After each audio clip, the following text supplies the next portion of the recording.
Hello बेटा, बेटा last lecture में हम लोगों ने सॉल्यूशन और उसके कंसंट्रेशन को एक्सप्रेस करने के जितने भी मेथड्स थे, फिजिकल मेथड में mass percentage, volume percentage, PPR, molality, mole fraction, ये सब हम लोगों ने स्टडी किया था। और उसमें मैंने बताया था कुछ ऐसे मेथड्स हैं जो टेम्परेचर पे डिपेंड नहीं करते, जैसे कि मोलैलिटी। क्यों नहीं डिपेंड करता है? क्योंकि मोलैलिटी के एक्सप्रेशन में वॉल्यूम नहीं आता, जो कि टेम्परेचर से चेंज होता, only mass involve. Mole fraction temperature independent है। तो ये सब बातें आपको याद रखनी है। अब आज हम लोग पढ़ते बेटा स्टडी करते हैं solution of solid in liquid. Chapter को स्टार्ट करते हैं, बहुत कायदे से एक्सप्लेन करते हुए वन बाय वन हम लोग लेंगे और बहुत डिटेल में इसको स्टडी करेंगे, क्योंकि न्यूमेरिकल पार्ट है, बहुत अधिक वेटेज है इसका मोड में।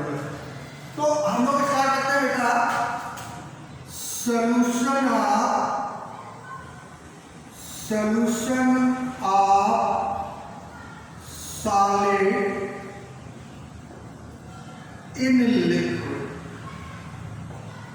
यानी किसी सॉलिड को लिक्विड में डिसॉल्व करके सॉल्यूशन फॉर्म करने में बताया था कि जो बाइनरी सॉल्यूशन होता है वो 9 टाइप्स का होता है, depending upon the nature of solute and solvent. यानी सॉल्यूट और सॉल्वेंट की अगर फिजिकल स्टेट हम चेंज करते जाएं तो बाइनरी सॉल्यूशन कितने टाइप्स का पॉसिबल है? 9 टाइप्स का बाइनरी सॉल्यूशन पॉसिबल है बेटा, ठीक है। उसमें से एक कैटेगरी आपने दिखाया solution of solid in liquid, यानी किसी सॉल्यूट को लिक्विड सॉल्वेंट में आपने डिसॉल्व कर दिया और क्या फॉर्म कर दिया? सॉल्यूशन, ठीक है। जैसे शुगर को वाटर में डिसॉल्व कर दिया, सॉल्यूशन फॉर्म हो गया। ग्लूकोज को वाटर में डिसॉल्व कर दिया, सॉल्यूशन फॉर्म कर दिया। सोडियम क्लोराइड को सॉलिड है, वाटर में डिसॉल्व कर दिया, सॉल्यूशन फॉर्म कर दिया, ठीक है। अब इसकी सॉल्युबिलिटी हम देखें, सॉल्युबिलिटी अगर इसकी ऑब्जर्व करें हम कि सॉलिड की सॉल्युबिलिटी लिक्विड में है, तो इसको कौन कौन से फैक्टर अफेक्ट करते हैं? किन फैक्टर्स के इन्फ्लुएंस में सॉलिड की लिक्विड में सॉल्युबिलिटी इंक्रीज करेगी या डिक्रीज करेगी, या वो फैक्टर कोई इफेक्ट नहीं करेगा उसकी सॉल्युबिलिटी पे? तो हम लोग सबसे पहले यहां देखते हैं क्या factors affecting solubility of solid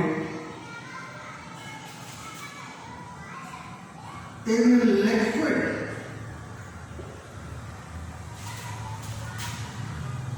कौन से फैक्टर हैं जो सॉलिड की लिक्विड में सॉल्युबिलिटी को अफेक्ट करने वाले? पहला हमने देखा, फर्स्ट फैक्टर हम लोग लिखेंगे nature of solute and solvent. Nature of solute and solvent, इसके नेचर पे भी सॉल्युबिलिटी अफेक्ट करती है। एक डेली लाइफ का एग्जांपल हम लोग ऑब्जर्व करें बेटा, तो लायन क्या है? एनिमल है, और हम लोग क्या? ह्यूमन है। क्या एक साथ रह सकते हैं? नेचर चेंज है? नहीं, लेकिन एक ह्यूमन दूसरे ह्यूमन के साथ रिजाइड कर सकता है, नेचर से है। और इसीलिए तो बोला गया, बहुत ध्यान से समझिए, केमिकल बॉन्डिंग में आपने पढ़ा था और वहां लिखा था लाइक डिसॉल्व्स लाइक। क्या एक स्टेटमेंट लिखा था, लाइक डिजॉल्व्स लाइक।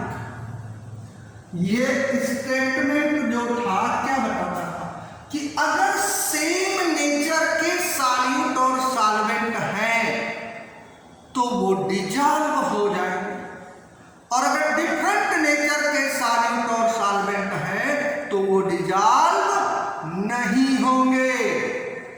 क्लियर? यानी इसका कहने का मतलब था कि अगर पोलर सॉल्यूट आप लें और नॉन पोलर पोलर सॉल्वेंट में डिजॉल्व करें, या हम कहें नॉन पोलर सॉल्यूट है, नॉन पोलर सॉल्यूट और नॉन पोलर सॉल्वेंट है, नॉन पोलर सॉल्वेंट, तो हम कहेंगे गेट डिजॉल्व। सेम नेचर के हो जाएंगे, polar solute polar solvent, non polar solute non polar solvent. Mainly जो ऑर्गेनिक सॉल्वेंट होते हैं वो नॉन पोलर होते हैं, जिनका नेट डायपोल मोमेंट जीरो होता है, जैसे बेंजीन है, कार्बन टेट्राक्लोराइड है, कार्बन डाइसल्फाइड है, ये सब नॉन पोलर सॉल्वेंट है। लेकिन वाटर क्या है? This one is the polar solvent. ठीक है, लेकिन अगर हम कहें कि कोई पोलर सॉल्यूट है, हम कहें पोलर सॉल्यूट है और उसे नॉन पोलर सॉल्वेंट में डिजॉल्व करें, नॉन पोलर सॉल्वेंट, तो सेम नेचर के नहीं हुए, ये लाइक नहीं है, तो हम कहेंगे नॉट डिजॉल्व, नॉट डिजॉल्व। ये मतलब हुआ लाइक डिजॉल्व लाइक का मतलब। हमें लगता है कि आपको क्लियर हो गया होगा इस statement. So you can say that nature of solute and solvent affect solubility of solid in liquid. First factor हुआ nature of solute and nature of solvent. अब इसके बाद हम लोग सेकेंड फैक्टर लेते हैं बेटा, बहुत आराम से बता रहे हैं, सबको समझ में आएगा। जो कहते हैं केमिस्ट्री नहीं समझ में आएगा, आती है रटने वाली है, वो भी समझेंगे, बहुत आराम से समझ में आएगा सबको। जो है सेकेंड फैक्टर हम लेते हैं जो कि बहुत ही इंपॉर्टेंट है, वो है टेम्परेचर, और इसी का इफेक्ट आपसे पूछा जाएगा, टेम्परेचर। तो एक बात हम बताएं कि जब कोई सॉलिड लिक्विड में डिजॉल्व होता है, जब कोई भी सॉलिड लिक्विड में डिजॉल्व होता है और सॉल्यूशन फॉर्म करता है, तो यहां डिजॉल्व और अनडिजॉल्व सब्सटेंस के बीच में फिजिकल इक्विलिब्रियम सेटअप होती है। कौन सी? फिजिकल इक्विलिब्रियम सेटअप होती है, राइट। और जो 11th में आपने स्टडी किया है ली चैटेलियर प्रिंसिपल, वो फिजिकल इक्विलिब्रियम और केमिकल इक्विलिब्रियम दोनों पर एप्लीकेबल है बेटा।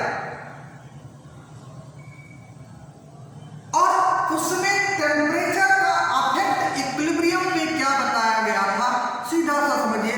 उसने कहा था कि अगर इक्विलिब्रियम स्टेट पर टेम्परेचर इंक्रीज करें तो इक्विलिब्रियम उस डायरेक्शन में शिफ्ट होगी जिधर जाने से हीट एब्जॉर्ब हो, हीट एब्जॉर्ब हो, तो टेम्परेचर इंक्रीज करने का जो अफेक्ट है वो कैंसिल हो जाए।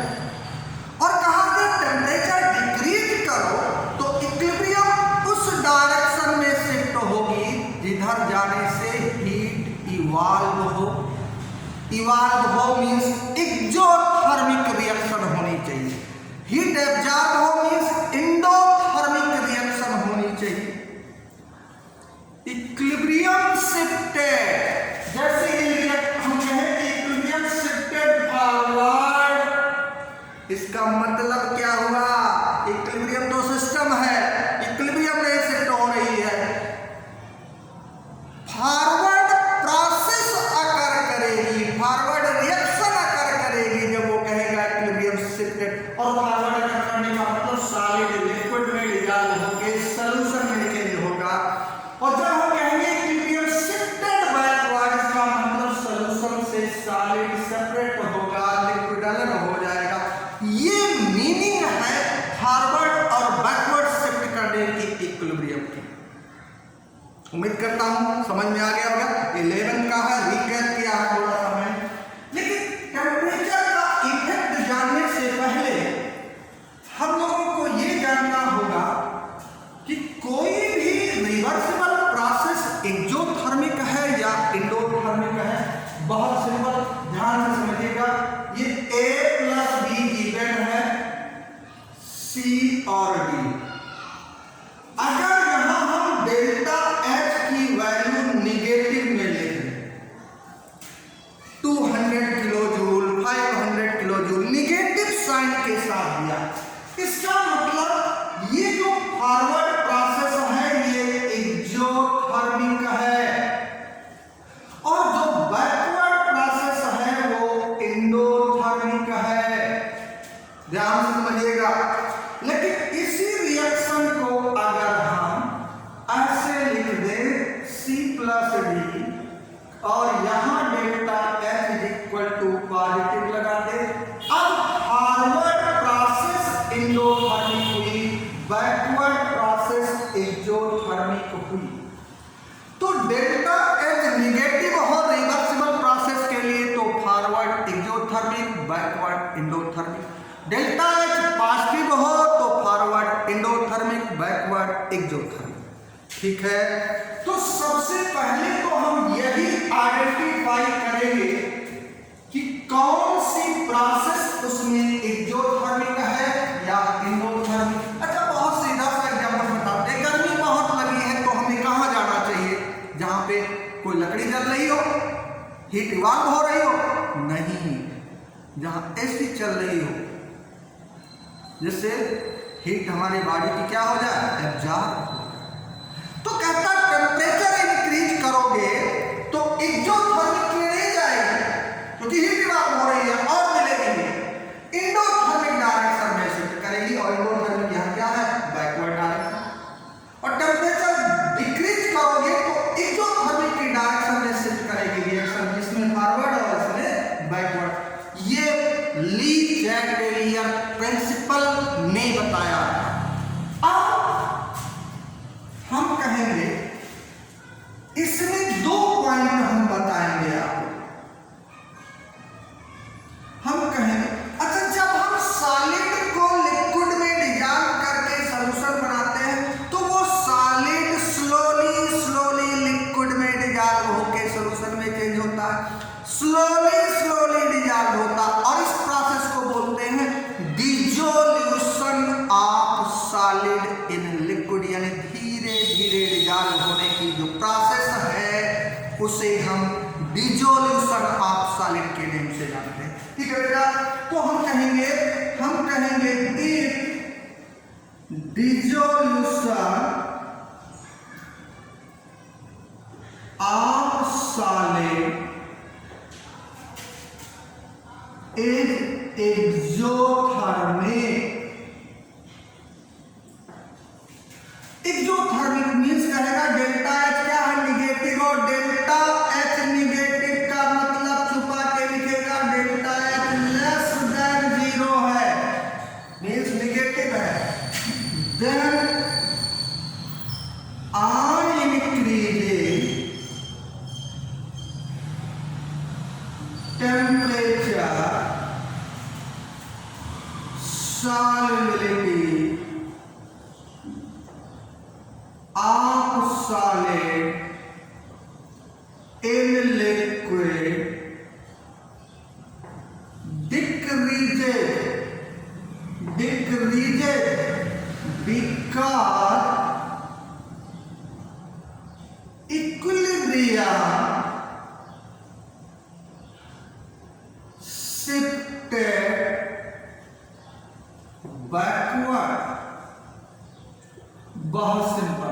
ये कहता है कि अगर ये डिसोल्यूशन एक जो ये निगेटिव है इसने बताया ये है, मीन्स ये एक्सोथर्मिक हुई और ये हुई एंडोथर्मिक, और हम जानते हैं टेम्परेचर इंक्रीज करने पे एंडोथर्मिक की डायरेक्शन में शिफ्ट करेगी। तो जब ये बैकवर्ड शिफ्ट करेगी तो सॉलिड लिक्विड में डिसॉल्व होकर सॉल्यूशन में नहीं चेंज होगा, सॉल्यूशन से सॉलिड सेपरेट होगा, तो यानी इसकी सॉलिडिटी क्या कर गई, डिक्रीज। तो सीधा सा कहिए if dissolution of solid in liquid is exothermic then solubility of solid in liquid decreases with rise in temperature as equilibrium shifted backward according to Le Chatelier principle. जैसे सोडियम हाइड्रोक्साइड है, इसको water में हम dissolve करें तो exothermic dissolution है, तो जब टेम्परेचर इंक्रीज करोगे आप तो सोडियम हाइड्रोक्साइड की वाटर में सॉलिबिलिटी डिक्रीज करेगी। कोई कहे कि why solubility of NaOH in water decreases with rise in temperature, सीधा सा बोलिए because dissolution of NaOH in water is exothermic, so on increasing temperature equilibrium shifted towards backward direction। ठीक है बेटा, क्लियर। अब सेकेंड पॉइंट हम लिखते हैं, सेकेंड पॉइंट हम बताते हैं, कहता है कि if dissolution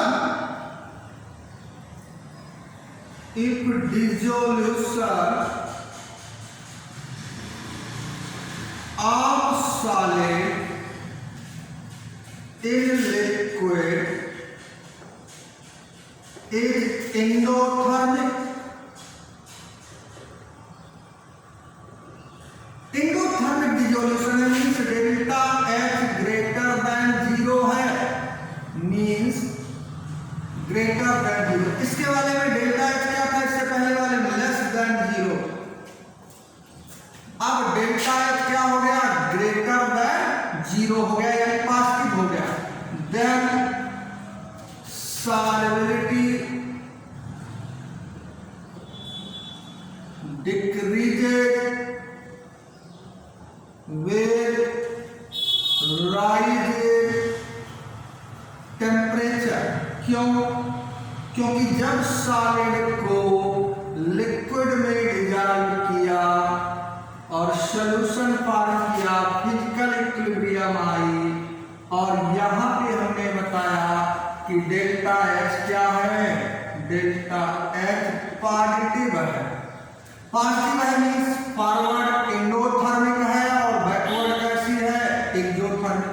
अब टेम्परेचर जब इंक्रीज किया तो ली चैटेलियर प्रिंसिपल से फॉरवर्ड शिफ्ट की प्रोसेस, यानी सॉलिड लिक्विड में डिसॉल्व होकर सॉल्यूशन में चेंज हुआ, तो हम कहेंगे वो solid. If dissolution of solid in liquid is endothermic then solubility of solid in liquid increases, sorry increases, क्योंकि इक्विलिब्रियम किधर जाएगी, फॉरवर्ड शिफ्ट हो।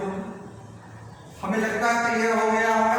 तो बहुत सारे ऐसे सब्सटेंस हैं जिनकी सॉल्युबिलिटी टेम्परेचर इंक्रीज करने पे लिक्विड में इंक्रीज करती। क्यों इंक्रीज कर रही होगी, क्योंकि उसका जो डिसोल्यूशन रहा होगा वो एंडोथर्मिक रहा होगा, और जिसकी सॉल्युबिलिटी टेम्परेचर इंक्रीज करने डिक्रीज करती उसका dissolution exothermic. Exothermic delta H less than 0, endothermic delta H greater than 0। ठीक है, इस टेम्परेचर के इफेक्ट को बहुत कार्य से याद रखेंगे बेटा, रीजनिंग क्वेश्चन से ओरिजिनेट किया जाएगा। वो कहेगा सब solid A on dissolving in water has delta H less than 0. What is the effect of temperature on their solubility? ठीक है, अब तीसरा फैक्टर हम लोग देखते हैं, तीसरा फैक्टर देखते हैं, और वो है प्रेशर। क्या है, अगर हम ट्रू सॉलिड की बात करें तो true solids are almost incompressible in nature. Compressed नहीं होते क्योंकि इंटरमॉलिक्यूलर स्पेस क्या है, बहुत लेस है, और यही रीजन है कि pressure have no effect on solubility of solid in liquid. क्यों नहीं इफेक्ट करता? Because solids are almost incompressible in nature. Solids are almost incompressible in nature. ठीक है, तो it have no effect on solubility of solid in liquid as solids are almost incompressible in nature। इसके अलावा भी बहुत सारे factors हैं जो सॉलिड की सॉलिबिलिटी को अफेक्ट करते हैं। इंटरेक्शन है इन सॉल्वेंट यानी उसके बीच इंटरमॉलिक्यूलर फोर्स क्या है, सॉल्यूट में इंटरेक्शन क्या है, ये सब भी फैक्टर। बट टेम्परेचर का इफेक्ट आपको स्पेशली यहाँ याद रखना होगा डिटेल में। ठीक है बेटा, ये तो हुआ solution of solid in liquid और सॉलिड की लिक्विड में सॉलिबिलिटी को कौन कौन से फैक्टर अफेक्ट करते हैं। ठीक है, अब इसके बाद हम लोग देखते हैं solution of gas in liquid. ये भी binary solution, solution of gas in liquid. ठीक है,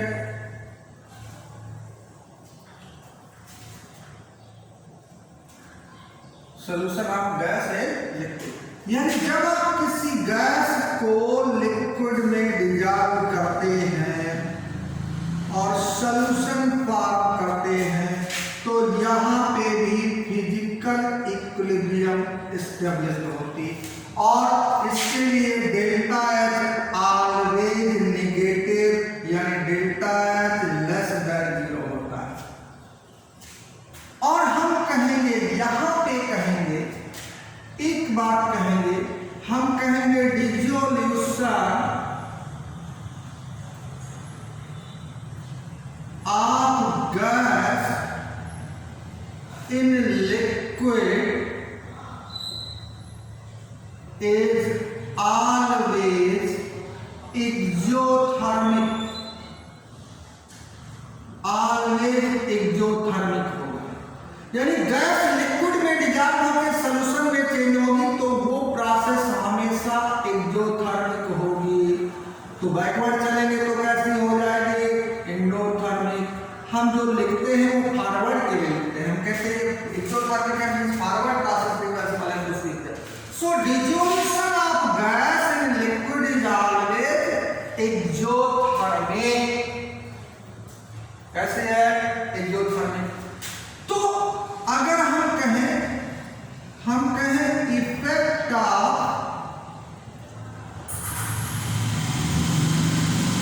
temperature on solubility of gas in liquid, effect of temperature on solubility of gas in liquid। फिर टेम्परेचर आया, अब गैस की सॉल्युबिलिटी पे temperature का इफेक्ट बताना है आपको, राइट? क्या करेंगे? फिर वही नीचे क्लियर प्रिंसिपल अप्लाई करें। अगर इसमें टेम्परेचर इंक्रीज करो तो प्रोसेस इंडोथर्मिक की डायरेक्शन में यानी बैकवर्ड डायरेक्शन में शिफ्ट होगी और बैकवर्ड डायरेक्शन में शिफ्ट होने का मतलब सॉल्यूशन से गैस एस्केप आउट कर रही है और फॉरवर्ड शिफ्ट करे तब गैस लिक्विड में डिजॉल्व होगी। तो हम सीधा कहेंगे on increasing temperature solubility of gas in liquid decreases। क्यों डिक्रीज करती है? गैस की लिक्विड में solubility temperature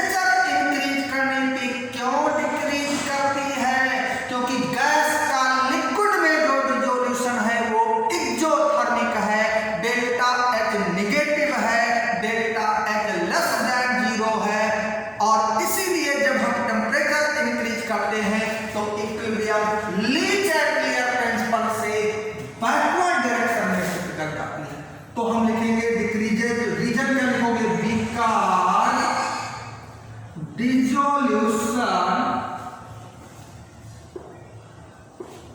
of gas in liquid is exothermic.